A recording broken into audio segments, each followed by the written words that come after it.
My name is Marcus Olang. If you follow me online, you know that I am often very conflicted about this debate. So yeah, I am here to also learn myself as I moderate this. I'm also founder of a platform called Courage Stories. We'll tell you all about that later on. Today is about this particular debate, whose hashtag, by the way, is The God Debate. So hashtag The God Debate if you have comments and things you'd like to throw out into the web, Twitter sphere, Facebook, all of that. The hashtag is The God Debate. A couple of things that we need to keep in mind as we go along. The primary and most fundamental thing about this entire conversation is that civility is at the heart of everything. So in all that we're going to talk about, civility is at the heart of it all. No personal attacks, name calling and all of that. I will kindly request us not to keep it as a minimum, but to absolutely not engage in that. So by zero exits, I take that to assume that we all agreed with that rule. Fantastic. A couple of other things to take note of. I will kindly request that our phones are on silent. You may take pictures and do all of that. If you need to take a phone call, kindly step.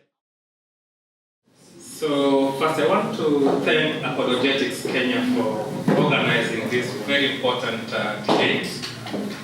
And also to thank the audience for taking their time out of their schedules to attend this obviously important debate.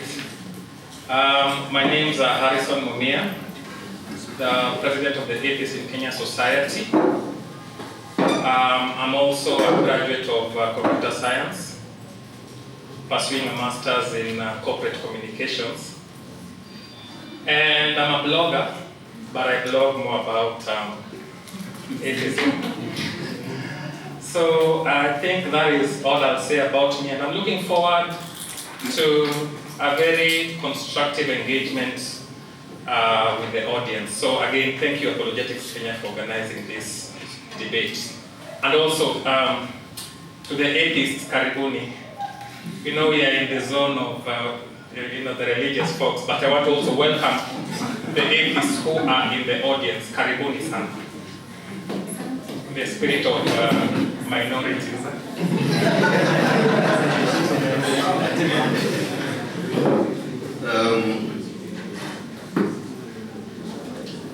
My name is Samakula Chivi. I am a digital specialist, which essentially means that if there are computers around, I probably can do something with them. I'm also in printing, so those of you who are intending to publish books or magazines and stuff like that, we can have a different conversation after this. I'm the chairman of Free Thinkers Kenya Association, which is commonly known on Facebook as FICA. That is a completely different thing, as well as a member of Atheists in Kenya.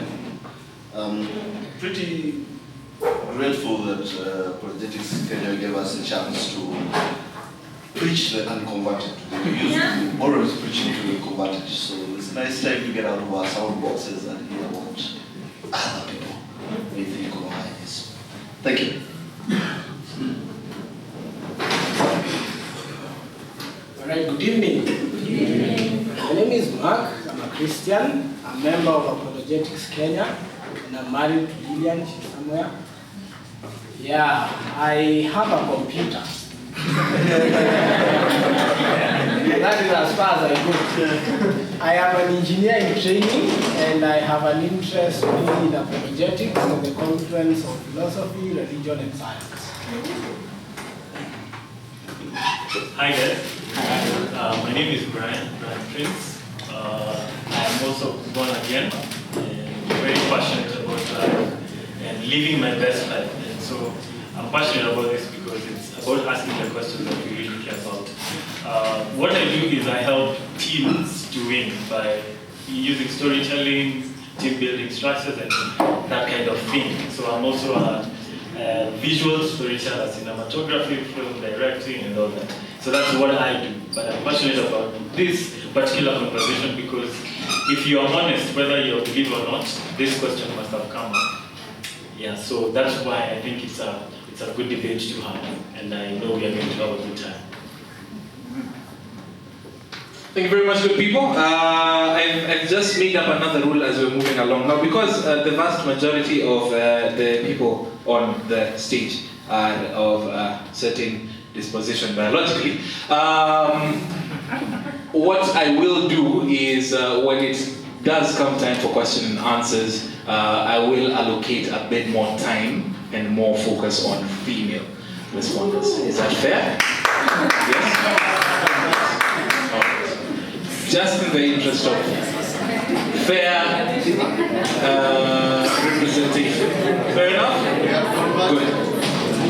Now I will ask one person from Apologetics Kenya, if we may, thank you, to just give a very quick 45-second introduction about what Apologetics Kenya is about, and then right after that we'll have someone from Atheists in Kenya as well.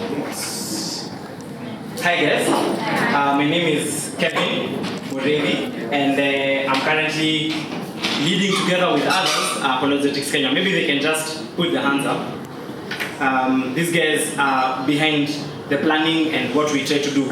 Our mission as Apologetics Kenya is to equip believers and to engage skeptics. That is our sole purpose, and that is why we are here today. We hold monthly fora, and so karibuni sana. This will be our last forum for this year, but we'll be beginning again in the coming year.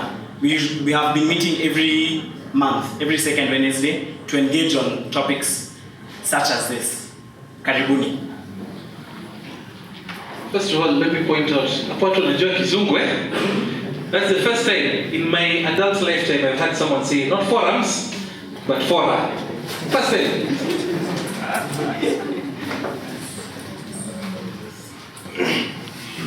Yeah, so let me just talk about atheists in Kenya. Are there any atheists in the room? Hands up.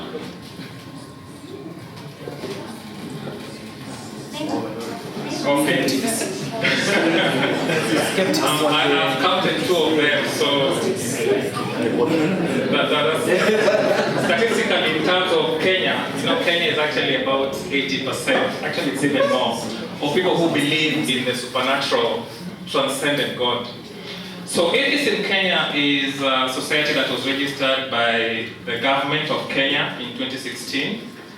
And soon after it got suspended by Attorney General Githu Muigai. You probably read about that. We moved to court to challenge the unconstitutional suspension of the registration of our society. And the good news, I don't know if that's good news for you guys. The good news is that the judges found that the Attorney General had erred in suspending our registration. Now, Atheists in Kenya is a society whose main purpose is to bring together atheists and also to promote science and critical thinking, not just in the area of religion, but in fact in all areas of our social lives. So again, for those who might be interested, we are registering members. Currently, we have about 600 registered atheists in Kenya. If you're interested to learn more about the society, kindly go to the website, atheistinkenya.org. Thank you.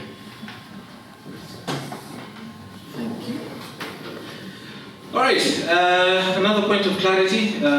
This event is not sponsored by Dasani. It just happens to be one of the brands that were there. Neither is sponsored by Aqua. It's one of the ones that were just there. However, if you are watching, this is your chance to step into a very engaging event, Bia Coca-Cola Kenya. We'll get started. With a 10-minute point of view from Apologetics Kenya. So I don't know who will start. Prince? No? Okay. So we'll have Mark beginning, and then after that we'll have who will begin on this side? Harrison? Fantastic. All right, good evening. Yes, thank you all for joining us to today's debate. We will really be defending, or rather, talking about and sharing whether there is evidence for God. Now, in many instances, the Christian is challenged by the atheist that he believes in God without reason, or just by blind faith. Today, however, we hope to defend two basic contentions. One is that there are very good reasons to believe that God exists. And two is that there aren't equally good reasons to believe that God does not exist. And thus, it is the atheist who is operating on blind faith rather than the believer. Now, since we are defending the God of the Judeo-Christian tradition, who is commonly referred to as the God of the Bible, the question is to ask is what kind of evidence should we expect? Now, we hope to show that the atheist, by claiming that there is no evidence, only means that there is not the kind of evidence he would want of God. And now, he would want of God. Now, it must be noted here that we are not here to defend the Bible, but we are here to defend the God of the Bible. Now, having said that then, what should we expect of this God, who is called the God of the Bible? Now, God is said to be the creator, and thus we should expect to find evidence of him from the beginning of the universe. Now, for a very long time, many scientists and atheists, philosophers have contended that the universe is eternal. That is to say, that it has existed from eternity past, and thus it could not be true that God created the universe. In fact, for example, when Albert Einstein discovered the law of relativity, he said that he found his theory irritating because it suggested that the universe actually had a beginning. Now, theistic philosophers, or those who believed in God, they rejected the idea of an eternal universe purely on logical reasons. Now, they argued that an actual infinity is not possible. That is to say, you cannot have an infinite actual number of events to land you to the present time of today. Now, put it in another way, if today is the end of the universe, okay, you cannot count from negative infinity and arrive at today. Because why didn't you arrive yesterday or the other day? So it is almost obvious that you cannot have an infinite number of past events. However, or rather in addition, scientific theories now are coming to confirm that the universe actually had a beginning. Take, for example, the second law of thermodynamics. It tells us that for any isolated system, any isolated system is in a continuous state of energy loss. That is to say, it is in a continuous state of entropy. It is losing useful energy. Now, from the first law of thermodynamics, we know that any system, isolated system, has a finite amount of energy. That means then, if the universe has existed from infinity, it would have lost any and all amount of useful energy. But we have energy today. That means the universe cannot be eternal. Now also the Bode-Guth-Vilenkin theorem. Now I know probably some of us don't know that theory. But it tells us that the universe is in a continuous state of expansion. That means then that it could not have begun expanding from infinity. Otherwise, we would not have arrived at today again. And we would have lost all the energy and we would be in a state of heat death. So, we know then from the law of causality that everything to exist that begins to exist has a cause. And thus, if the universe began to exist, it has a cause. But let us think about the cause of the universe. It has to be timeless because it created time, right? It has to be immaterial because it created matter. It has to be spaceless because it created space. And then to avoid an infinite regress of causes, that is to avoid an infinite loop of seeking the cause of the cause of the cause, it has to be self-caused. And finally, it has to be personal. Otherwise, it will it would have been causing the universe from eternity. And so there we have an immaterial, self-caused, eternal, extremely powerful to create the universe, and a personal and embodied mind. But then you will ask, even if we were to grant this, how can this being be worthy of worship? How can we say that he is a good God? Now the first argument shows us that God is the creator, but it tells us nothing about his moral character. Now this can then be derived from the reality of objective moral values. And the argument is that if God does not exist, objective moral values and duties, I think I can use my mouth, objective moral values and duties do not exist. Now here, by moral values, we mean what is good and bad. And by moral duties, we mean what is right or wrong. Just to give an example, it is good for anyone to be a doctor or a teacher, right? But I am not obligated to become a doctor, am I? However, it is good for somebody to be kind or just. But I am also obligated to be just to my neighbor. I want to draw the difference between moral values and duties.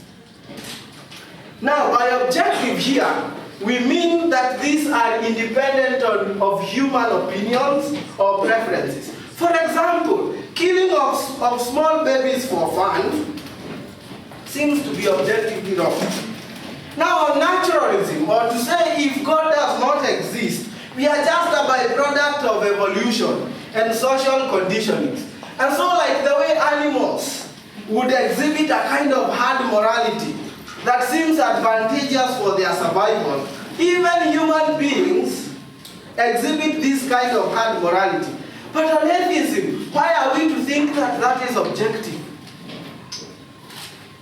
Why should we think that it is objectively binding? And this is to succumb to what is called speciesism. We never think of a dog as being evil for chasing and killing a cat.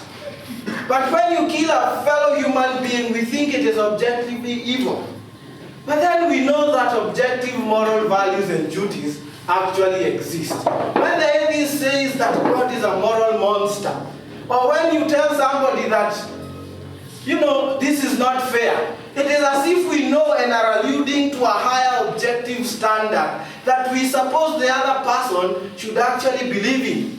And thus, objective moral values and duties exist.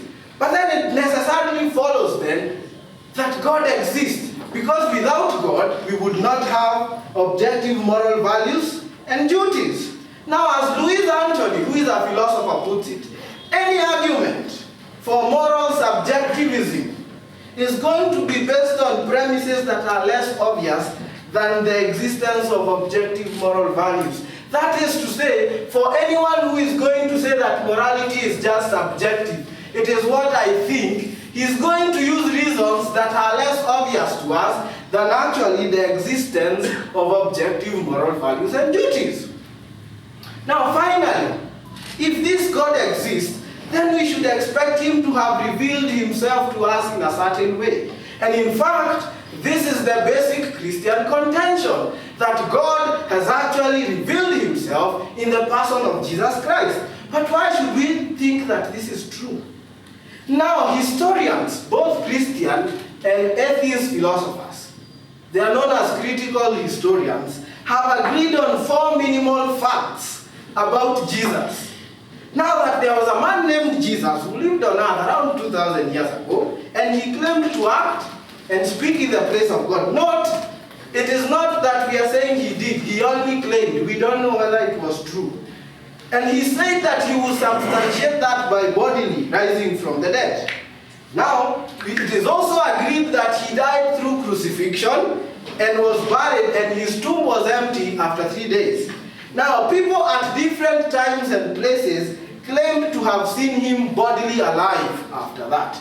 And the last point is that the Christian church grew as a result of this truth, that God raised Jesus from the dead. Now, note here, we don't agree on whether he resurrected or not. But those are 4 minimal facts that are agreed. Now, note that any hypothesis that is raised needs to explain all these facts. And the only hypothesis that stands the test of truth is that actually God raised Jesus from the dead. And it is then that Paul invites us in Romans and tells us that if we are to confess the Lord Jesus and believe in our hearts what? That God raised Jesus from the dead, you will be saved. Thank you.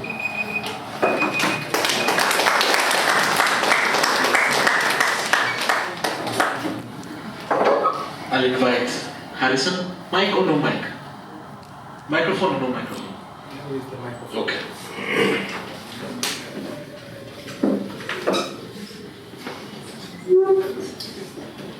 So one of the things which I heard my good friend say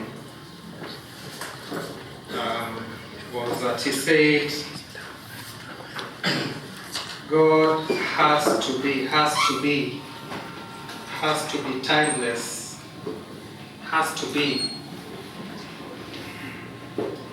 You know, when you go to the point of the infinite regress, he then jumped onto the idea that this God has to be.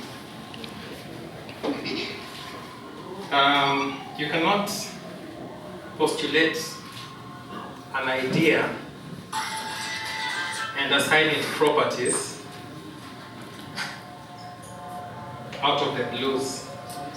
Because if you do that, then I'm also allowed to postulate the same idea and assign it properties. I could also say the universe came from an alien. It was created by an alien. It has to be created by an alien. And that alien is timeless, is infinite, and so on and so forth.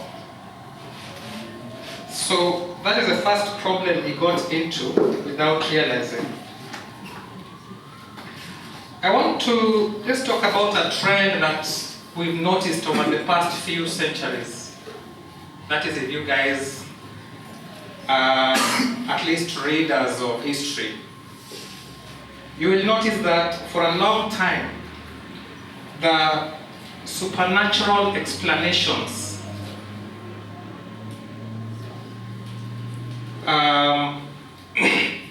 the history has shown that the supernatural explanations are being replaced with natural ones. This is really a trend that we can all attest to. It has happened many times, tens of thousands of times. We now know why crops grow. We now know why the sun rises and why it sets. We know why floods happen. We know why eclipses happen. We know why diseases spread, even what causes diseases. We know why kids look like their fathers or mothers. We know many things. Some of these things used to be explained through the supernatural. And that's why in Kenya, in Africa, even in Greece, we had the god of war. We had the god of lightning and the sun god and all these things. So we used to explain the natural events through gods and spirits. Even in your own in your own cultures and tribes, if you push back, you will see that it's a fact. They never understood, for example, why it rained on different days and not the other days. Simply because they didn't have the scientific knowledge to understand that. So they said it is God.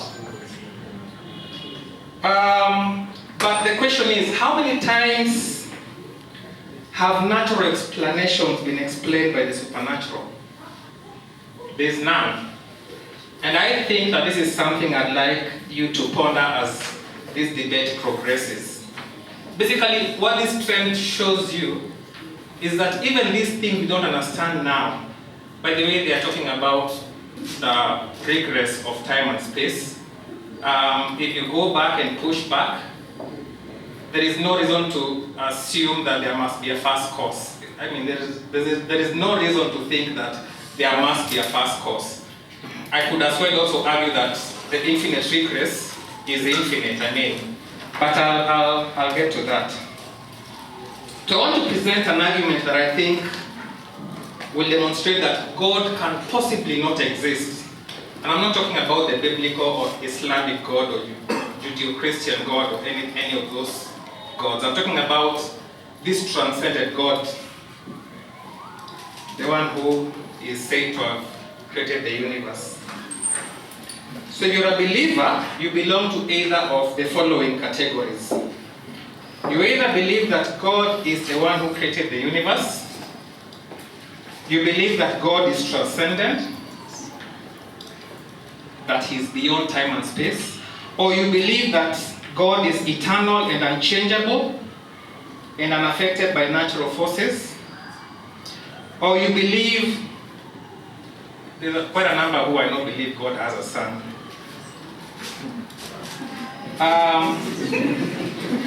So when you ask most believers, where did the universe come from? Most of them, and I can bet even in this room, if you ask believers, where did the universe come from? Most of them will say it is God who created the universe. I can bet.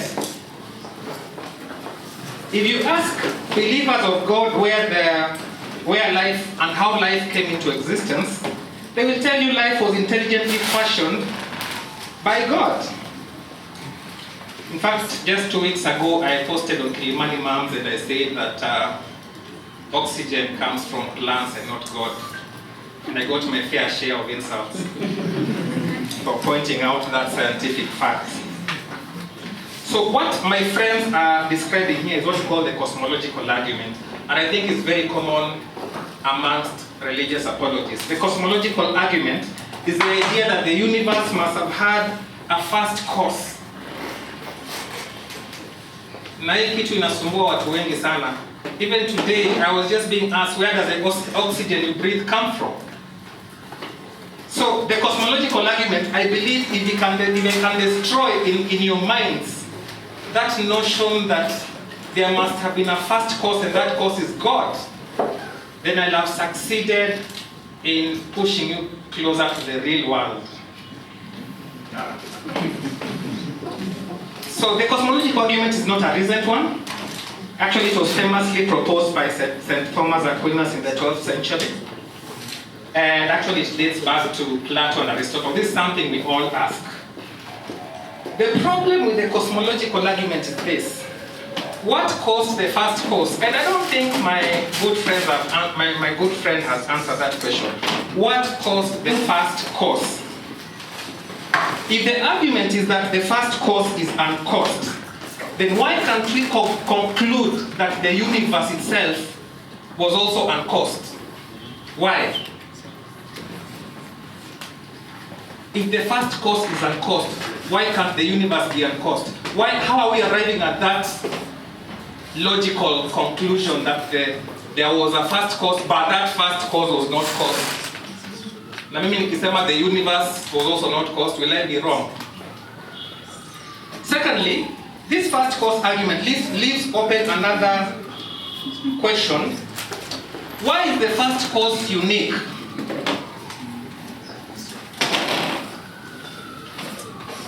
So, here you have a first cause, which you're calling God, and you're saying this first cause is what? Is uncaused. You're making the first cause unique. You know what you're doing? You're committing a fallacy.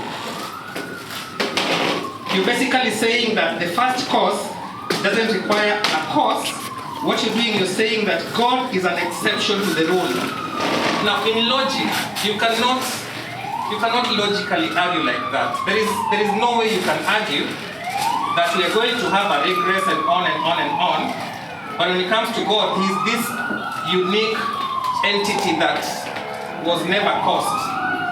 That fallacy is called the fallacy of special pleading.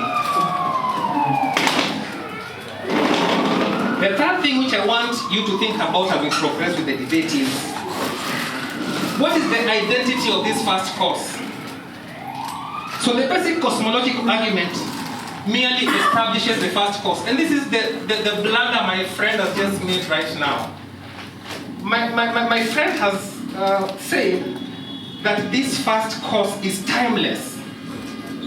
And I think you've also assigned other properties to the first cause. Not just timeless, I think infinite and so on. So the question which I would like you to ponder is,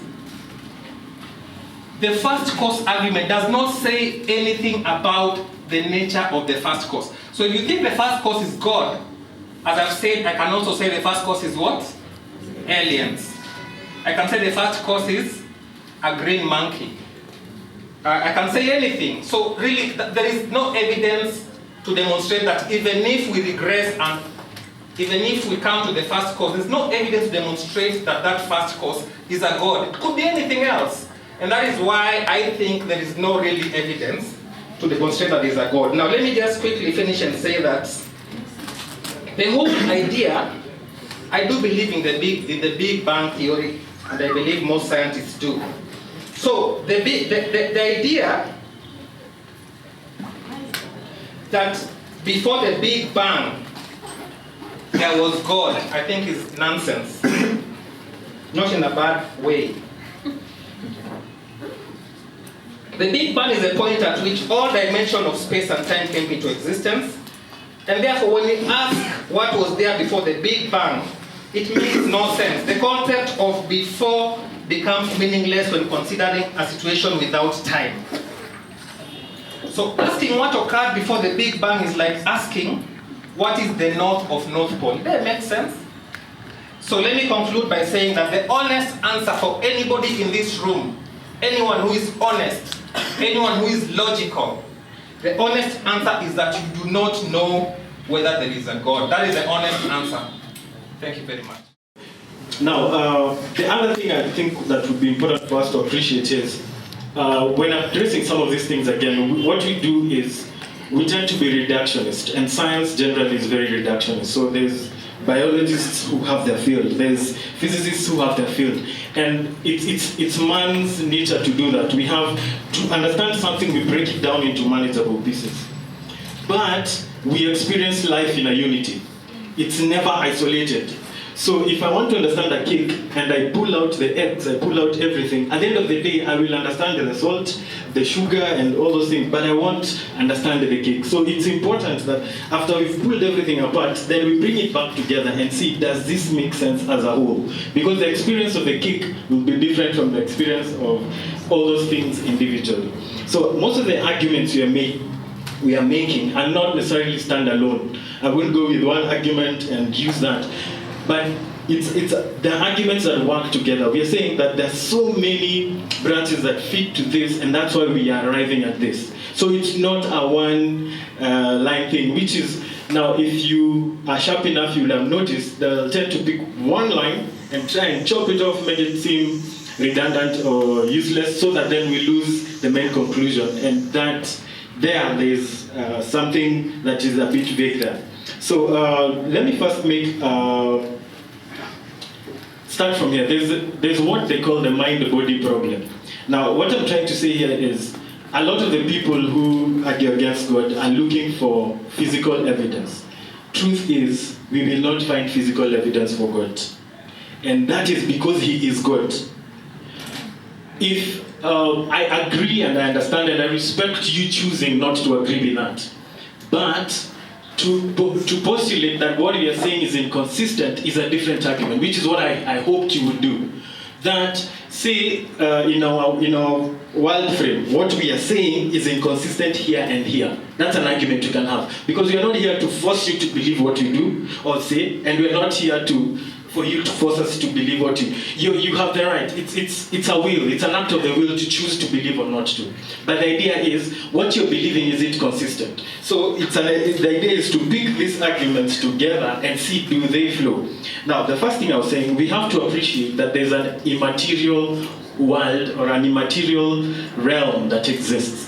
And if you have to go into the immaterial, then you'll appreciate that you cannot take that to the laboratory and say, God is this many dimensions, He lives here, and so that won't work. So to understand that, you have to come, if we can agree that there's an immaterial world, then now we can begin to have a conversation, or at least you can respect that we believe there's a God because we believe there's an immaterial world. Now, the case I want to make is for that immateriality that we experience. We know of what they call the mind-body problem. We know that the mind is different from the brain, right? That you have a brain, even when you die, you still have a brain, but it will not work. And even our bodies, we have a soul or a spirit, whatever you want to call it, and it's immaterial, which is why when you die, your body will remain intact. Everything is intact, but you died due to natural causes or whatever. But something left, and that thing that left is immaterial. You can't take it to a lab and start to mine it. Now, because for those of us who have a Christian orientation, you know that God says to appreciate Him, you have to approach Him by faith. Now, let me cross over. For all of us now, if there is this being who is superior to all of us and transcends the material and exists in all these realms, we must appreciate that because of his superiority, he will not necessarily respond to us the way we want to, and we'll have to approach him how he has set things in place. So to come and say, if there's a God, he must appear like this, is to commit an error. Like, just don't do it, because in that case, as far as you're concerned, leave the God idea alone. Because if we are investigating God, we must use his formula to see if he's there or not. We can't come with our formula and try to prove that God is there. It won't work. So, and that's what I think we keep doing, trying to bring our formulas and say, God, if you're there, fit in here, and that doesn't happen. All right, so now to the more straightforward arguments. There's the argument he sort of alluded to, the argument for intelligent design. I find this, in my opinion, very self-evident. In fact, even evolution speaks to it. A lot of the things he mentioned speaks to there being some kind of intelligence or some kind of pattern or design that in which things run. You know, that plants give off oxygen and take in carbon dioxide, and we take in oxygen and give out carbon dioxide. And basically, you can't argue the fact that life has been the universe has been fine-tuned, or Earth has been fine-tuned to preserve life. You can't debate that, for example. There are many other things that show that there's some kind of intelligence that went on into this. You know, if you met an arrow and it just bit at you, and you can see it is headed towards a bullseye, it makes sense to think someone must have sent the arrow towards the bullseye. Otherwise, why would an arrow just decide to hit a bullseye, and how did it start moving? And this is why it's important for us to appreciate that we are trying to figure this thing from here going backwards. So if I meet an arrow here, it makes sense for me to appreciate that, okay, this arrow, it came from somewhere and it's going somewhere. It makes sense that someone would have sent the arrow, because we know the arrow is not intelligent by itself, so it can't be moving that direction by itself. And really, that's also the argument for causation or causality, that we are saying, if we have something, you know, the question of why do we have something instead of nothing? We have something, therefore, there's, and another, so to speak, definition of God is that he's a being whose existence and essence is one. Like, he is. He's not tied to a nature. He's before nature. By nature, I mean essence in terms of we exist as humans, then there are animals, and God doesn't have any of those. He is. Existence is God and vice versa. So, because he's that transcendent, we have to appreciate that if we are going to investigate his existence, let's pay him the courtesy, or at least be respectful enough to try and not limit him to our finiteness.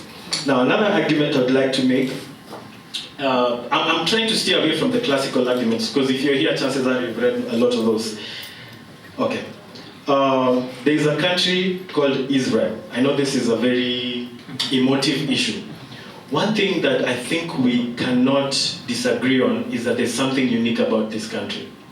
Whether you like them or not, we can't dispute that it is unique. They claim that a lot of the uniqueness is from this God.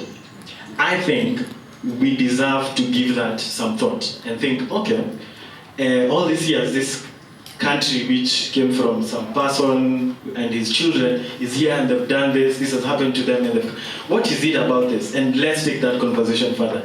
In having this conversation, let's not get to a place where we disagree that we are alive. Like, there are some things that are self-evident, then we work backwards. Otherwise, we'll be wasting our time.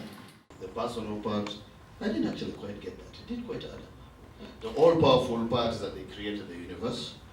And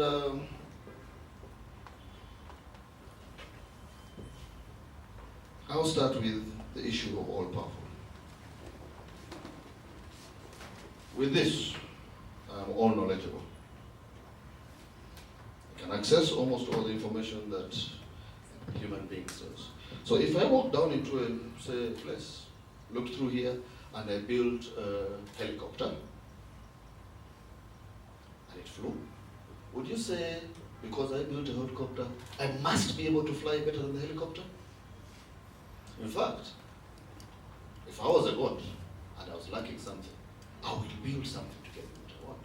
In fact, chances are, if I was to believe in a god of some sort, I would believe in a god who built something he didn't have so that he can improve on what he had. For example, he needed people to do, what do gods do? Get worshipped. He couldn't do it for himself, so he built people. And because he needed people to worship, he built a world for them to stay in. Gave it, started off the whole process of that. So yes, it's not that he was more bright, more brilliant, but he needed something. We all do the same. I build, computer science, I build programs that can do things I am unable to do. I don't have to be more powerful to create something. I just have to know the methods to do those things. That doesn't make me better. In fact, in my field, we're actually creating computers that are beginning to create other computers. That are beginning to program other computers. They don't have to be better than these things. So the fact that something created something does not necessarily mean it has to be better. But then when we go back to this whole thing, do we really need a creation to explain the universe? I'll ask all of you to have a small thought process. Imagine a universe without a God. Then imagine that universe with creatures like us who believed in a God. Would it be any different from what we are in? Is there any possible difference between a universe with a God and creatures to believe, and human beings who believe in a God, to a universe with a God? If I believe that the only reason I don't kill is because God commanded me not to kill, I will not kill. Whether that God is real or not has no bearing on my actions. If I believe that there are certain moralities, things that are objective, I will act as if they're objective. It will be completely irrelevant whether or not they're objective. My actions will be self-serving. If I believe Israel is special, I will act as if it is special. And because I act that way, it will become special. All our actions, some of them are self-serving, some of them, but if you think about all of them depend upon what we imagine the world to be, not what the world really may or may be. And that is a good thing, because that's how we solve it. That's how we get around things. We don't need a God to explain anything that we do. Notice, I have not said there is no God. Notice too, I have not said there is a God.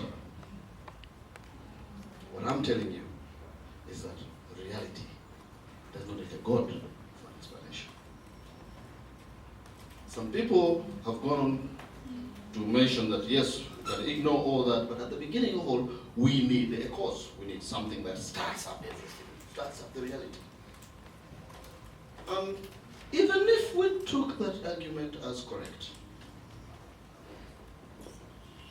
and there was something that started that, does something need to live in this world? Does it need to continue? Does it need to have an effect in this world? When I start a stone rolling down a hill, do I follow it down the hill to make sure it goes the right direction? I just let it go. So maybe there was a God. He started the world and left it. It's also possible. It's inspiration.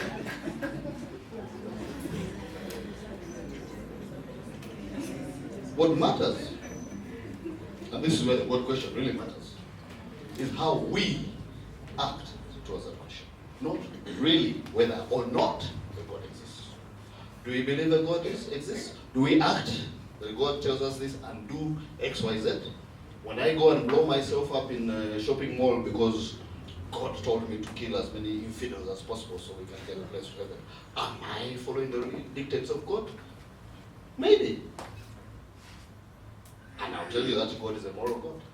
But will the people who have blown up take the same thing that God have done? When he speaks of a moral God, and he speaks of things like killing babies, yes, human beings do not kill babies.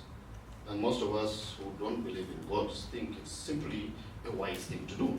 A society that kills its babies will die out. So the societies we survived are simply the societies that didn't kill their babies. That's where we are now. So we learned, kill baby, society die. Don't kill baby, society grows. And here we are. There's nothing objective about that. Yes, there's something universal about it, because all human societies have gone that way, but it's not objective. And we should stop conflating objectiveness with universality. Evolution cannot explain consciousness. They haven't. Now, life cannot be explained. In fact, we know they've tried to create, what are they called? From genes, what do they call them?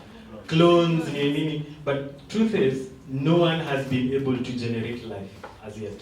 We can't even define it per se. We can describe what it is. We know the properties of life, but we can't define it.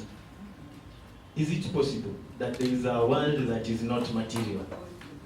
Does it make sense to think there's something more than just what we can see? And if you do, at that point, then we can start discussing about God. If you reject that, which, like I said, faith is a choice. So we are not here to force you to agree with us. You can choose not to. But if we can agree on this fact that beyond what you can see there exists something, then we can have a conversation. Then it would make sense why an immaterial being would, that transcends would create material plus the immaterial bit of it. But if you don't, you will get stuck at evolution and at Big Bang, because that's as far as material can take you. And there's a wholesome way to look at life. So ask yourself, this worldview that I have, what's the point? Okay, so I found myself in Kenya, whatever, this year. What's the point? What am I doing here? Why are you even having this discussion in the first place? Because I can assure you from that worldview, like, why should we be doing this? Well, what's the point of this? Well, why intelligence? Why are we wondering if there's a God? Is not. That doesn't even make sense. That comes from something that is beyond that. I mean, animals are chewing cud and sleeping. They don't bother. So if we are appreciating, and that's why I say let's approach this from what we know to the unknown. Let's not kick everything out to the baby just because we are debating and throw things that sound intelligent. Let's respect ourselves enough to know that there are things that are self-evident. Let's work from there. You know, we are in the times of equality in everything. So I just want us to be honest with each other. The audience, you've been here. And what Mureithi said in his first argument, I just had to rebut it. You know, he's saying that we are rebutting arguments, and that is why we are here. We are here to rebut the idea that God exists. And Semakula, my friend, has just said that even the idea of God, you were not born in this world with the idea of a God. You were born and then the idea of God was, given with you by your parents, shared with you. And so as you grew up, he's explained it to you, then were told that this God has a son, there's heaven, there's hell.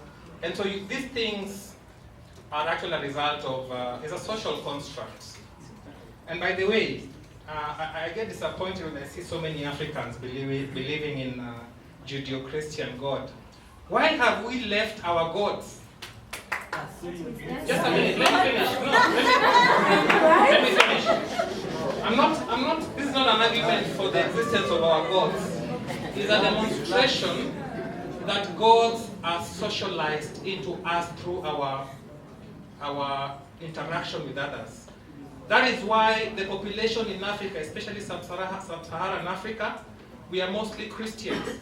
If you go to Northern Africa, it's Muslims. Because the way we were colonized is by the British. And the British were basically Christians. And they sent their missionaries here. Why do we have in Mombasa more Muslims than Christians, or a good number of Muslims? It's because of the Arabs who came and conquered the coastal line, in Kenya. So don't underestimate the power of indoctrination. Let me just kill some two arguments. I've had some, I think it is, yeah, Brian. Brian has, I don't know, talked about it. Things look very intelligently designed. So if you look at human beings, we look like we are very intelligently designed. If you look at a chameleon, it looks intelligently designed. And this really, on the surface, it would seem so, but I would like to ask a question to the audience. What is the purpose of the appendix in the human body, apart from giving us appendicitis? Appendicitis.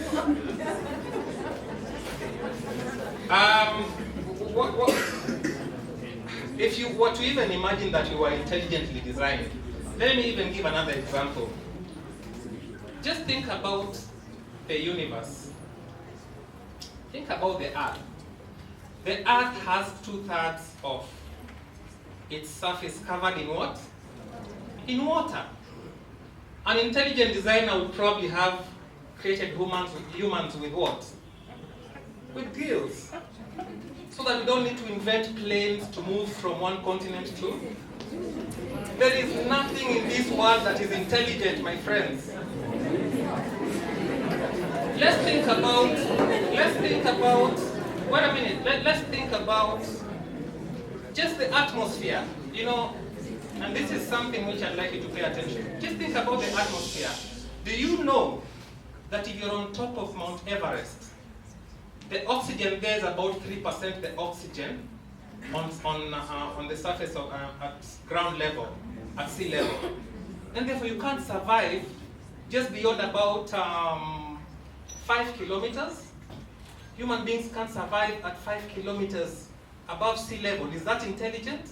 Now think about the universe. There's nothing intelligent about that. Think about the universe. Think about the universe. The universe, can you bear with me? The universe is huge. The universe has many galaxies. Just look at the solar system. The solar system has, at least we know, about 8 planets. It has a sun. And then, if we were purposefully created, if the idea was that, God created the universe with us in mind, then it would also follow that we would not just exist on Earth, we would have to exist in other planets as well. It's true. The idea that there is a designer who purposely created human beings is absurd, with the intention of the human beings worshipping him, and placed the human beings on Earth so that they worship him is absurd. It's totally absurd. But let me just finish and say that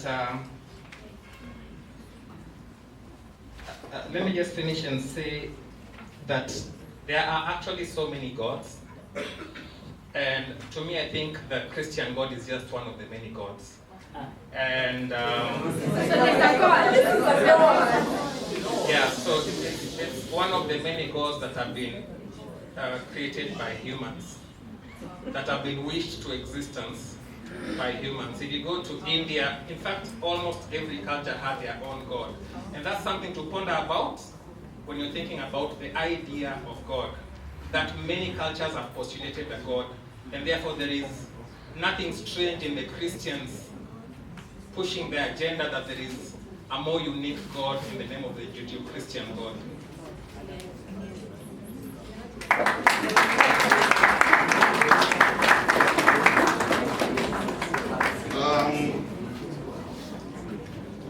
Unfortunately, this is not a topic I think we can discuss.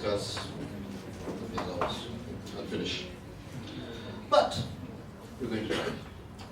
I have been falsely accused of giving no reason why I should not kill all of you. And apparently it's a good reason for not being morality. But think about it. If I kill all of you, who would I be making money from tomorrow? Why would I be sitting down to you? When human beings, even to only just to produce the next generation, we need cooperation. To get food, we need cooperation. To get to places, we need cooperation. In fact, killing all of you, however pleasurable it might be to me, will be against my interests. So it actually makes more sense for me to keep you alive, so that I can keep my interests alive. I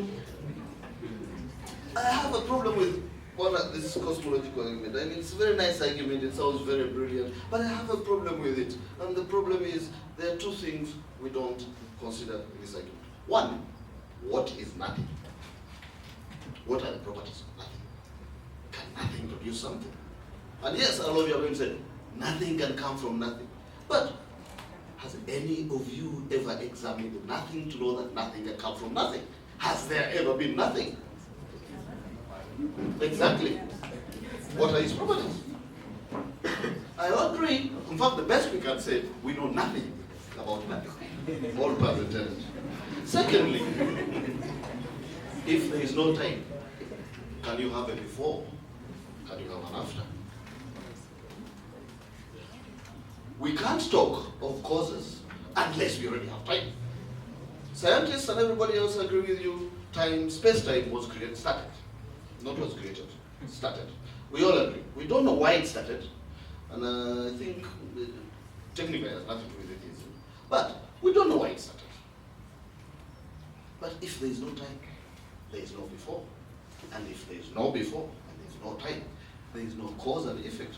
If there is no cause and effect, your whole thermodynamic argument falls on its feet. Because thermodynamics requires something to happen before and after. And we don't have it before. That's the point I'm making. You don't know about nothing. Maybe nothing produces everything. In fact, if we go further, there are actually mathematical equations, it's still a hypothesis right now, which postulates a universe from nothing. The best we can say is that we have no idea. To come from I have no idea to a God is the whole problem we've been having in philosophy since time immemorial. Every time we don't know something, we come up with, yes, at this point we cannot go further, so let's put God. Or, yeah, okay, fine, they've discovered that one. Okay, now this point we can't go further. Let's be honest, we don't know. Maybe we will learn, maybe we won't, but we don't know. The last thing I want to say before I have to finish, is that I have been accused of not presenting arguments for the non-existence of God, and guilty as charged. I was also not yet been accused, but I could also possibly be accused of not producing evidence that all of you are millionaires. Guilty as charged. If you tell me there is a God, I can't sit back here and say, let me prove there is no God, unless you give me what your definition of God is, what you think God is. The reason why we still talk about this all these years is because over the years, we have had definitions of gods. We have had claims about what gods can do, what gods are capable of doing, or what gods require from us. In fact, that's where the problem starts. Of what gods don't require from us, of how we should eat, drink, smell, sleep, have sex, give birth, and all that. And all of them, in most cases, are based upon gods. That is when we get interested in the gods. But for you to tell me to prove that there is no God, honestly, that's false. Yeah, okay. I guess I have my question, some questions to my friend. The first one, it's the whole thing about when we were born, we did not have an idea of God. And so that seems like it was something that was put into our mind, so it's not real. So my question is, when we were born, we did not know math. Does that also make maths not really. When we were born, we did not know science or physics. So does that also disqualify maths because we were taught? Then the second thing, it's about the whole thing, that this religion might be false or because the British brought it. But the British also brought education, which I think they also learned. So does that make our education or physics a British physics and not physics in general, or British biology and not biology in general? Hello, I'm tempted to say praise God, but I remember it's a debate, so I'll resist. Maybe my question will be, well, it's a question and a comment. I think we know the properties of nothing, and it is nothing. So I don't think we don't need to investigate nothing. We don't need to investigate nothing, because nothing is nothing. First, let me correct something somebody has claimed here. I said we are brought up to believe in gods, and then we believe in those gods. However, if you notice, I did make a disclaimer that has no bearing on the existence or non-existence of God, just on the nature we learn about gods. So, no, the point I was making is that atheism, at that point, is the default thing. That's the reason why I brought up the issue of when you tell me that I am not giving evidence for gods, I'm simply haven't got a claim to give evidence for. Yeah, they're very different things. So honestly, whether you learned God or not has no relevance to this. The second thing is when you speak about education coming from the British and therefore religion came from the British, one is bad. We are human. You're a good person and a bad person. I'll give you good things and bad things. It's normal human nature. Cultures have given us bad things and good things. The Nazis killed the Jews. We all agree it's a terrible bad thing. The Nazis also gave us the Beetle, and that was a very good thing. They gave us a Kombi, which is an icon across the years. They are the first people who made us learn how to build rockets that could go to space, which is a brilliant thing. So the fact that the British brought religion and we don't like religion doesn't necessarily mean that we don't like everything British. They are completely unrelated. People can bring good and bad in the same. Oh, minor thing. We don't know nothing. Yeah, so let me just talk to my friend who talked about biology being British and biology having come to Kenya, and therefore it follows that we should accept any gods from anywhere. So biology is nothing, there's nothing British about biology. There's nothing British about chemistry. You know, if you learn about the digestive system, which I think you all did in primary or secondary school, it's a fact, irrespective of where you learned it from. We also export our own education from Africa to everywhere. Look at Chinese, they learn Swahili. It doesn't mean that the Luya God is a fact, that he exists, just because in Kenya we speak Swahili. So I would like any other question to avoid this kind of fallacies. Let's stick to the God question. Thank you.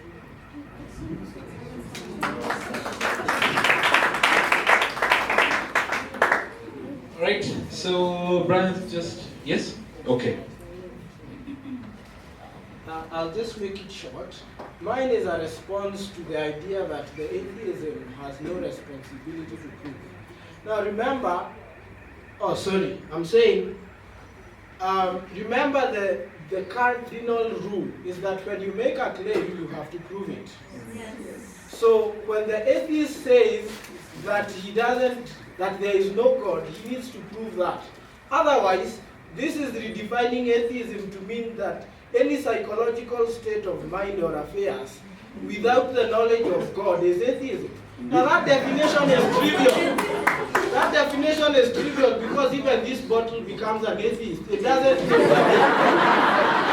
So, for the purposes of our debate, in fact, it is better to say that the default position is agnosticism, not knowing.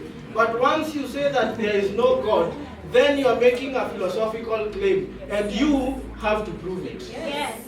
The God question in itself assumes one thing, that God exists. And so in that case, it's logically inconsistent and a big fallacy to put the burden of proof on this team and to say that you need to prove that God does not exist. So you need to work on that. I will run through a few things that I saw were either fallacious in terms of inductive reasoning, which I saw a lot of it on this side, or they're just, yeah, anyway, so first thing, you claim that Einstein, like in the general relativity, Einstein was talking about the universe having a beginning. That was not the case. Einstein's biggest issue was that there was a cosmological constant in the general relativity equation, and that was his biggest problem. The biggest problem about that was concerning the expansion of the universe, not the beginning. The second thing, just a little bit. The second thing is science does not confirm that the universe had a beginning. Rather, it started from a concentrated energy density. So you need to look at your Big Bang theory again. Please. And then another thing, so on Harrison, absence of evidence. So this is just something you need to remember. Absence of evidence does not imply evidence of absence, okay? Just a quick. And then on the Big Bang, the reason why we can't talk, and this is to you, the reason why you can't talk of time before the Big Bang is because everything existed as an energy density. So there was no space, there was no time. So that concept is neither here or there. On Brand, science is a reductionist idea. That actually is not true because that is, you are talking about classical science that was guided by the church. For example, the idea of geocentrism. We moved from geocentrism to heliocentrism. And the idea of geocentrism was actually, that idea was actually supported by the church, and it was paid by the church. And that's why you saw a lot of scientists like Galileo were sort of like persecuted. So let me just say something which is mentioned, that absence of, let me just say this. The claim is not on the atheists, by the way. Sorry, the burden of proof is not on the atheists, to be very honest. And what our friends want us to do is to prove that there is no God. When I became an atheist, you know what I did? I rejected the God who I was told what exists. I said that God cannot possibly exist. And to be honest, if I'm going to be introduced to another God and given evidence that he exists today, I will believe in that God. But the God who I was taught of Abraham, Isaac, and Jacob, the one who is said to have a son, the one who committed a lot of atrocities in the Old Testament, that God does not exist. So let me just say that the absence of evidence is true. The absence of evidence is not the evidence of absence. It's true.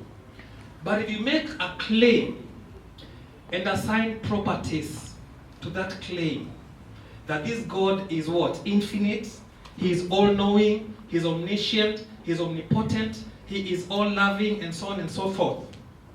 Then I walk to the hospital and my dad is unwell. And there's nothing that can happen about him. And you tell me, look, God is all-loving, so we just need to do is to pray to this God. So if you assign some properties to a God, expect me to evaluate them. And if I find that they don't make sense, I will reject the whole idea of the God. Thank you.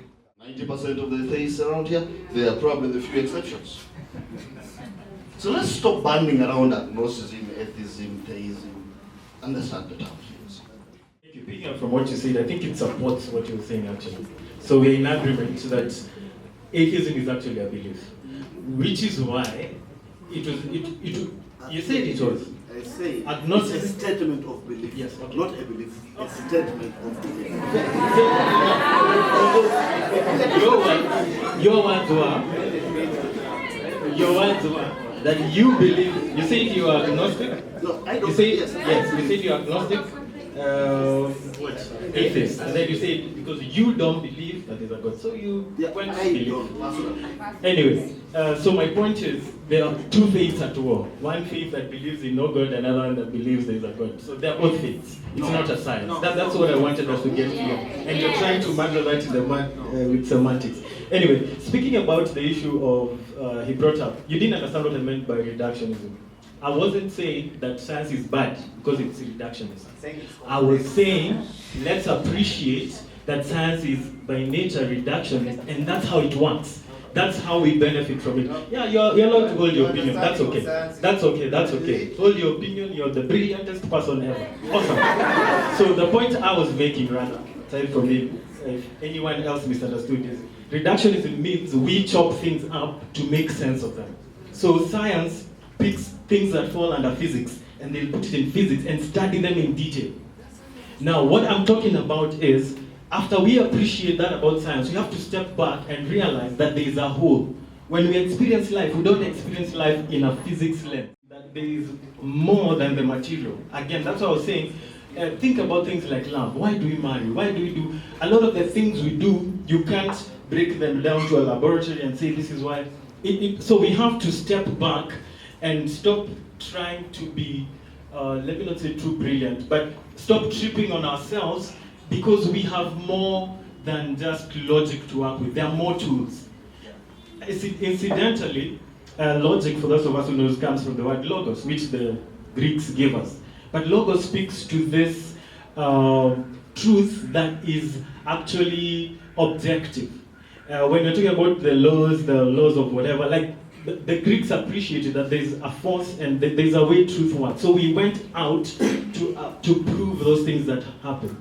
Now the interesting thing is Jesus claimed he is the logos. Now if you reject the immaterial bit, that part won't make sense to you. But if you accept it, you see how it fits in. So we are saying our worldview is not based on one logic. It's all these things put together, and in the whole of it, it makes sense. If you pick one, you get lost in that. So I'd like to ask, would you agree your position is intellectually dishonest? Because you're saying that I have to accept your position in order to come to the same conclusion as you. Because you're saying I have to accept an immaterial world for me to be able to see that an immaterial world exists. Something that I cannot model. You've agreed we cannot model it. So you're saying that I just have to believe it in order to believe it. Isn't that intellectual dishonesty? It's a worldview. You see, if I'm talking about materialism, for example, I'll restrict myself to that world and understand the machinations of that. If I'm to critique what you're doing, I'll have to restrict myself to that world. But if I come from a person who believes in the material, I can't impose my logic on this person who believes in only material. That's what I was saying. That's where the conflict is. That two different worldviews. If you have to, even if you don't believe it, just like what is the word? Humor me. So if there was a material, how does it work? Then there you can investigate and ask, okay, so how does this work? And then we can arrive at. Otherwise, we are just locking horns because you're using a different tool from what I'm using. That's the only point I was making there. It wasn't a point to say I'm right. It was a point to say if you're to achieve anything in this debate, you have to sort of assume. You have to be empathetic. You have to assume. If you're reasoning with a kid, you have to become like a kid so that you talk. That's what I'm saying. I'm not saying the kid is right. I'm just saying so that we make sense, you have to assume some of the things and then see if it makes sense or it doesn't. So you have no idea. You're saying I have to see things from the point of view. If I was to respond, notice here, and this is where we began. For you to say that the Christian is being dishonest, intellectually dishonest, is actually it would almost equate it to ad hominem. And the reason is this. The Christian is giving reasons as to why, for example, take the cosmological argument. The cosmological argument argues for an immaterial first cause. And so the atheist would need to tell us, how is that dishonest if from the argument I can actually arrive at least at one instance of immaterial reality? You get? So we do have the argument which is leading to an immaterial reality. So it is for you to tell us. Notice that you're also making an inductive argument that there is not there. I have two disappointments. One is a glorious disappointment that in this meeting I just found very few, almost no atheist, only 2 or 3 or so. That's a disappointment. I thought I'd find a good number. The other one is a bad disappointment because the guys who are talking of they are atheists and they are saying there is no God. Like he's wearing a t-shirt saying, seriously, there is no God. Then what is that God you're referring to? What are you denying? That is, the other guy says he doesn't know whether there is God. Then he has, and then he says he's an atheist. That is self-contradiction. So I find 2 confused fellas who are telling us about something they are not sure about or they don't know much about. But finally, they may need to tell us, I think Mumia needs to change his t-shirt, or rather, keep the t-shirt but finish the statement with a question mark. Thank you. You mentioned that there has been, we have grown up with a claim about God. Perhaps, in order to make my stance clear, let me make it more particular. I know that Yahweh does not exist. That particular God does not exist, as described in the Bible. As described in the Bible. However, the concept of God, somebody who was created the world or maybe the universe or reality, there's too many concepts out, so I have no knowledge on whether that's God as a general concept exists. But if we want to narrow it down to what everybody seems to be doing, that particular God called God, then that one I can assure you with all, both as I will be agnostic about that. It doesn't exist. I want another t-shirt. I'm giving one for free for those who would like. We printed them as a way of promoting the society. Let me say something here. You know, Muridi is talking about the immaterial cause, and once he gets there, he says, now it is you guys to prove that that immaterial cause does not exist. I agree with this gentleman. There is nothing more intellectually dishonest than that. Honestly. The cosmological argument was not even his idea. The cosmological argument was an idea postulated by St. Thomas Aquinas, who lived in the 12th century. It was then improved upon by other philosophers. Recently, it was actually modified into what we call the Kalam argument. Go read about that. The Kalam argument was proposed by William Lane Craig. And we have philosophers who have disputed the idea of an immaterial cause on one basis. One, you cannot, and I've talked about this fallacy, you cannot postulate a cause and then get to some point and start changing the parameters of the logic. It cannot work. So you cannot say that now we have reached a point where there is this immaterial cause. Now atheists now show us how that immaterial cause came about. The other big blunder my good friends are making, once, even if that immaterial cause existed, which is a logical fallacy, which is wrong to postulate, you cannot say that it was God. As my friend said, there could be other ways the universe could have come about. Must it be a God?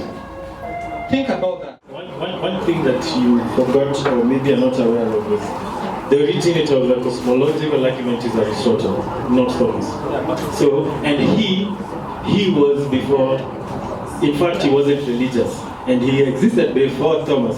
Well, St. Thomas just came to yes, so you trying to say that it's a purely religious, nebulous thing is what I'm trying to disregard. That Aristotle is one of the most respected thinkers. So to say that it's just a random thing he said, I think would be dishonest as well. Now, just because you don't understand it doesn't make it wrong. That's what I was telling you earlier. That's a fallacy in itself. Just because you don't get it doesn't mean it's wrong. Now, when I started earlier, let me try and explain this the way I understand it and the way I think it holds up. We are starting from here. We are not at the beginning. We are from here. So I need something moving. The question is does it make more sense to assume this thing has always been moving and it always will move and it has always moved? Or does it make sense to think, okay, if this thing is moving, there's a chance someone moved it or something moved it? Now notice, we are not, in this argument, they were not saying this God was a person per se. They just said, this being that then can cause others to move must be, if there's a God, maybe this is it. So they were just saying there's something or some force or whatever that caused. That's the essence of the argument. So they're saying, because we are working backwards. If I'm saying this thing has transformed from this state to the other, because that's now efficiency. So it's transformed from this thing to the other, and I'm working backwards. If that loop is infinite, I won't arrive at my current. That's what I was trying to say. We have to appreciate, the truth is we are working from what we have now. So our explanation can't arrive at nothing now, because we have something now. If it is infinite, we'll arrive at nothing now. That's why that doesn't make sense. So that's why it holds up in terms of logically. So you can't say, like Aristotle didn't think it through and so they just threw it around. I think that's dishonest. I'm not refusing that people have criticized it. That is true. But to say that it totally doesn't hold water, that is a bit false. The whole issue about nativism and the whole aspect of innatism, that children, when they're born, they're predisposed to not be believers. I just wanted to ask, there's a study by Dr. Justin Barrett, senior researcher at the University of Oxford Center for Anthropology and Mind. It suggests that the study, actually the findings after doing experiments with children, the findings were that actually children are predisposed towards a belief in religion, that if you're thrown in an island without any single person you believe in a God. So I wanted to know, are you aware of that study and what is your response to that? Then secondly, I think on the whole argument about alleging who he alleges must prove, in a court of law, I did law as a person, in a court of law, he who alleges must prove, but whenever one person has proved their side of the case, the burden of proof shifts to the other party to prove their side. First, let's understand a few things. Reality is not a court of law. The reason why we have laws and judges is to create justice. Reality is not interested in justice. If you can, in fact, that's the very reason why in a court of law, reasonable doubt is enough reason for your case to be thrown. It is not interested in truth, but in avoiding harm. So let's not use the court of law argument on deciding who has benefit of doubt here. On the island thing, I'm afraid I would disagree with the people who claim that children are predisposed to being atheists. Can I finish my sentence before you argue about it? I would disagree with the people who claim that children are predisposed to being atheists. The nature of children is that they are predisposed to expecting that some higher power, which usually is a parent, will take care of them. And that is exactly the thing we grow up all our lives to do. Your experiment claimed that children end up becoming theists. However, because of the nature of ethics and human ethics as it is right now, I don't think we have had an exhaustive study that can lay that question. And I doubt that anybody will give you the funds to do that kind of study. At least not in this world. Let me quickly also add that, even if it's a research and a study, it says nothing about the existence of any God. Let her ask two questions. So I think for me, I'm going to make a comment. So I'm Pan-African, and I've been able to learn a lot from my grandparents who fought in the liberation struggle. So I had grandmothers who were Mau Mau fighters, And I'd like to pose a question to the Christians. I think when you look at the history of how Christianity was brought down to Africa and other parts that the British Empire colonized, we look at how my own family, the land was taken away. We look at how women were raped and all the atrocities that the British Empire committed. So what makes us think they gave us a good religion? What makes us think they gave us a good religion? And I think it's also important to look at, it's also really important to look at and also now what makes you abandon the gods that our ancestors, my great-great-grandmother was a rainmaker, called her a scientist at that time, or a meteorologist. So what makes you abandon what we had as Africans and rush to this God, whose people continue to subjugate your own people? And I think it's also important to realize, I'm Roman Catholic. My family subscribes to Roman Catholicism. And I think what you see is there's a very close relationship between the monarchy and religion. Yeah? So could we say the religion in itself, from a religion as we know it, is a form of, maintaining social order? Control. Till today we see a relationship between the Vatican and even with governments. So can we say religion is just that thing that makes us behave as humans? And poverty and religion. And there's research that combines religiosity and poverty. You find the most poorest of countries are the most religious. So it goes back to what makes us think they give us a good religion. And it's interesting that I've been to the UK a couple of times, and you find that the British Empire spread Christianity, but their own churches are bars and museums. They don't go to church anymore. Right? So how come that in Africa, the parts that they colonized, we are the most religious, and the origin is not? So we have to appreciate one thing. Christianity did not come from British or Europe. They inherited it. So we know where it came from. So they were simply messengers. But even before that, because you said you're Roman Catholic, then you know about Father Augustine, right? Yeah, and a few others. Father Augustine was Tunisian, if I'm not wrong. So from North America, one very influential theologian. A lot of the things you probably believe came from him, we just don't know it did. So my point here is, it didn't necessarily come from the British people. Now, however, this is very important to note that around the time when the missionaries brought us the religion and stuff, there was the colonizing agenda happening. A lot of the times we confuse the two and think they are one and the same thing. The truth is, the missionaries are the ones who brought us schools, and they were trying to help us. The colonizers came with the agenda later, and some of them, there's proof to show, they tried to ride on what the missionaries were doing. We are not excusing, it is true. So to some extent, that religion could have been, corrupted and used as a vehicle to do what you are saying, mind control, whatever, try and... They were colonizers, they were given permission by the Pope. It was called, I think, Papal something. Papal Bull, yes, Papal Bull. And they were given that as permission to colonize places. So they were one and the same thing. There is what the Bible teaches, and then there's what we got.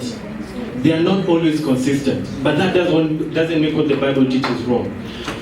There's a lot in what you're saying that I wish we would go into, but let's not, I'll still maintain the God of the Bible, in my experience, and there's a lot of evidence to show, is legit. What we got was not pure. It's been corroborated, it was used, it was weaponized, I agree, and to harm us in many ways.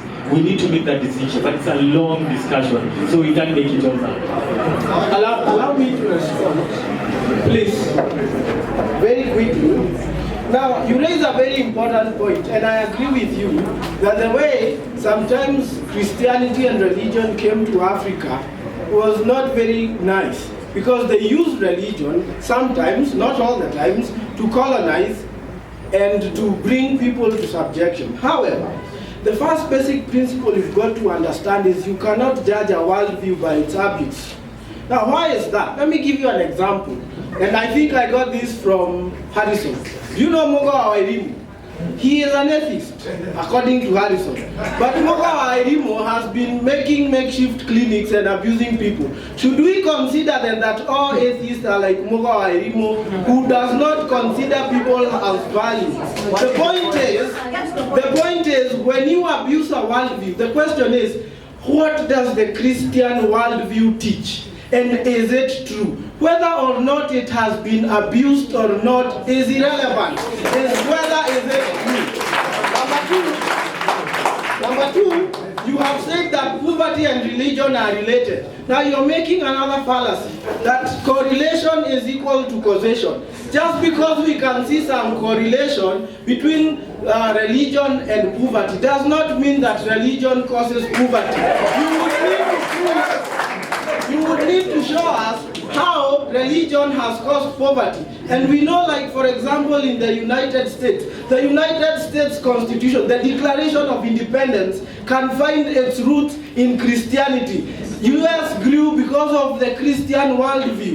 Should we say democracy in the world? But can we say that? Allow me to finish. Allow me to finish. And I'm being told about time. Allow me to finish, please. The point is, Christianity has caused nations to develop, and religion sometimes has been of help to nations. So the fact that you can correlate a few countries, religion with poverty does not mean it caused it. Thank you. I hear what you're crying about, and I think there's a lot of truth in it. There's to a very big degree, our understanding of what we thought the Bible talks about has robbed us. That is a fact. There's a lot of bad things that religion brought with it. It's a fact. We were not denying it. However, like he said, the abuse of a thing does not mean the thing itself was evil.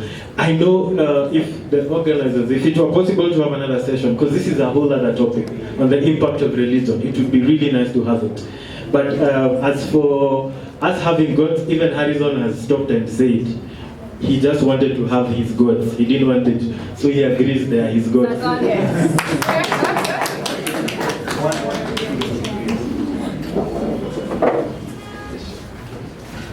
There is a place it is written that in the beginning, God created the heaven and the earth. It is written. And because it is written, we take it as the truth, even gospel truth, all parts and Trinity. So, since it is written is important, I am going to put it different. It is written. Seriously, God.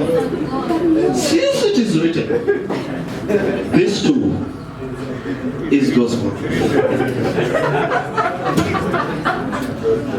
But on a serious note, the issue of God, to be honest, when I was joining this debate, the issue of God existing or not, I've always thought is a very irrelevant topic to discuss. It is useful in the same way we can talk about angels dancing on the head of a pin or some philosophical interesting thing. On that basis it is useful. But as a practical thing, I've always found it a bit irrelevant. However, the conversation I'd really like to have, and as she's pointed out, and hope one day we will actually have this conversation, is the impact of God on humanity. Because that is the really important thing. Whether God exists or not, if his impact is not felt on humanity, then to all intents and purposes, it's useless. So one of these days, in fact, one of the reasons why a lot of us have a problem with the God question and why we come out to talk about, I mean, I don't think anyone's ever heard me discuss whether the Volkswagen has a fan belt or not. It's irrelevant, right? But the moment it begins affecting human lives, poverty, war, behavior, and then it becomes a question. Perhaps a question we should be asking, what impact, what effect, how useful is the God question to humanity? Oh, and it is written. Now, I want to finish by reminding us what was our two basic contentions. That there are actually good reasons for believing in God, And we gave three, and I gave three at least. The cosmological argument has been challenged. You can discuss the moral argument, which has been left untouched, and the argument from history about the evidence of Jesus Christ. Now, Paul tells us that if Christ or Jesus did not rise from the dead, we are most to be pitied. Now, please note that the question of God has fundamental implications. And that's why it is so important to talk about whether God actually exists. Because if God exists, then people will experience, or rather we will have eternity to reckon with him. And so it is not just a question to be wished over through argumentation and discussions. The question is existentially, can we experience this God? And the Christian position is that there is a God, and God is knowable. And he has revealed himself in the person of Jesus Christ, and is inviting anyone who is willing and serious to look at the evidence that he is there, and he is willing to reveal himself to anyone who is willing. That's just my final statement. You can live without Jesus. Yes, you can. You can live without God. It's true. You can live without Jesus. Is there anything like wrong with me or something? I live without God. I live without the cosmological argument. I live without the supernatural. When I wake up in the morning, like today, I woke up and I was focused on this debate. But I took breakfast, took some lunch, watched a few videos on YouTube, by the way, which gave me an idea that there could be many universes other than this one. And let me tell you, listen to me. There is this thing about you being made that without God, if you live without this ghost, without this supernatural concept, that there's something wrong with you. There's something that is going to change about you for the worse, not for the better. You're missing out. I've been told I'm missing out on the love and the whatever of Jesus. I've been told that many times. I've been told, you know, Mumia, you just need to like receive Jesus and everything's just gonna be fine. But everything is fine. You know what? I face challenges just like many of you.